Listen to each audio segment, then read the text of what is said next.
Recently, I've been getting messages from some fans on Facebook who live in California and are affected by these wildfires, and they're telling me, like, I've been through a lot of wildfires being in California, and this is the strangest one I've ever seen. Bar none.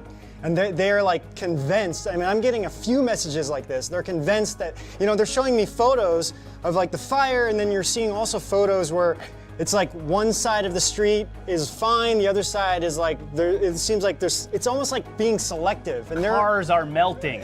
Cars melt at like 3,000 degrees centigrade, the metal, like that is, wildfires don't do that. Like there's weird stuff going on. And then it'll affect one car and it seems to almost like kind of skip over other cars. Anyway, they're also trying to like, this just seems too weird for me. You know, and they're just like, they wanted us to look into this. And I was like, well, great, we can ask David Wilcock what he thinks about this as well.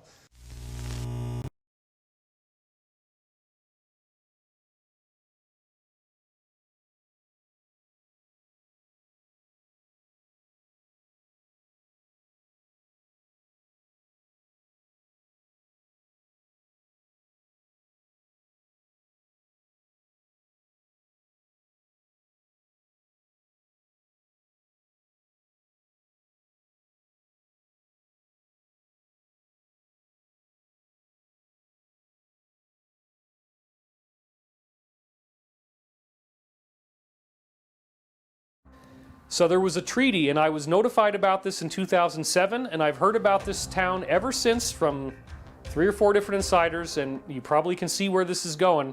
Paradise, California. Paradise, California is a name I've been hiding for 11 years. And it's the most important small town in the United States where these people were being given safe haven and refuge. Now, there's some weird stuff, okay, that I'm going to tell you, including the fact that Paradise had dentists who were trained in how to treat their teeth because, of course, with a serrated bottom and the wideness, the teeth are wider than ours, and there's fewer of them. And I think there's also something funny about the root structure. They can't just get a normal dentist. Obviously, the dentist would flip out and lose his mind. So they had special people living in Paradise who knew about these folks and were trained on how to handle them and how to deal with them, right?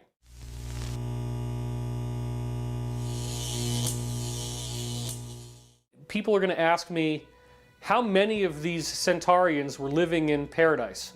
And the answer is I don't know.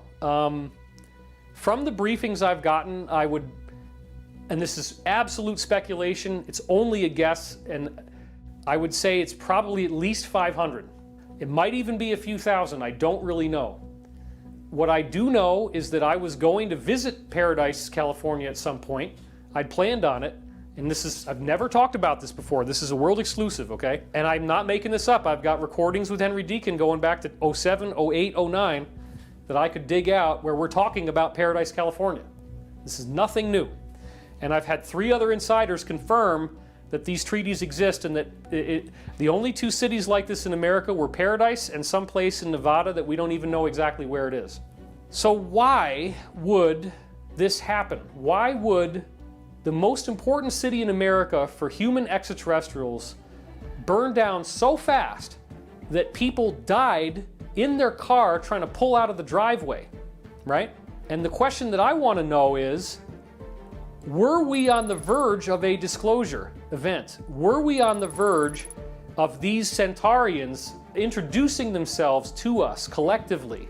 And did that possibility so anger the cabal that they said, we'll show you guys?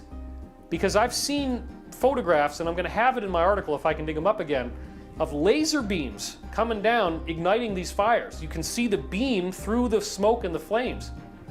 This was not an accident. This is the HARP stuff where they can create a very fast blowing wind. The Santa Ana wind, which is originally Satana, the satanic wind, right? And they just changed the name to Santa Ana. There is no Saint Anna, you know, they just didn't want it to be Satanus, which is what it was originally called, Satan.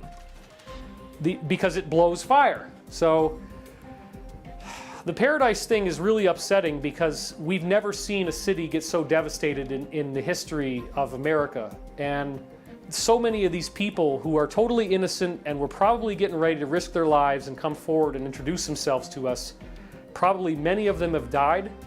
And it's also like the cabal saying, if you guys talk again, if you think you're going to talk again, we're going to do this to you again. So I find the whole thing very, very sad.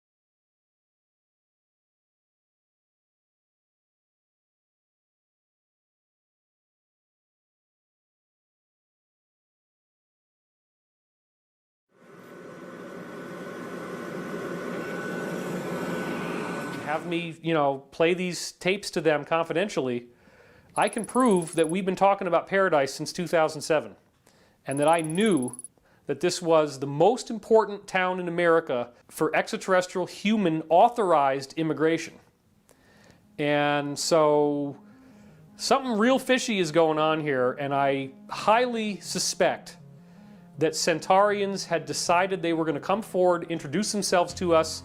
We get sort of the gentle disclosure where the first group that we meet are people that don't really look any different, but then they take the contact lens off and, oh my God, he's got a purple eye, is that true? And then doctors have to confirm it. They take the plate off, you see the little bumps on the bottom of their teeth. Oh my God, their teeth are different.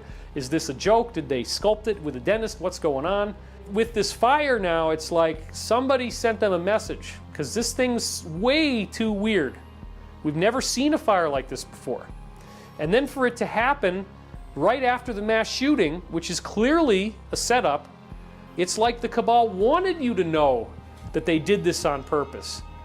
And they wanted to threaten extraterrestrial humans to make them afraid of coming forward. But I can tell you, if I understand anything about these people, and myself included, we will not be intimidated, we will not be silenced, disclosure will not be stopped. We will take the losses, and we are going to move forward, and we are going to make this thing happen no matter what.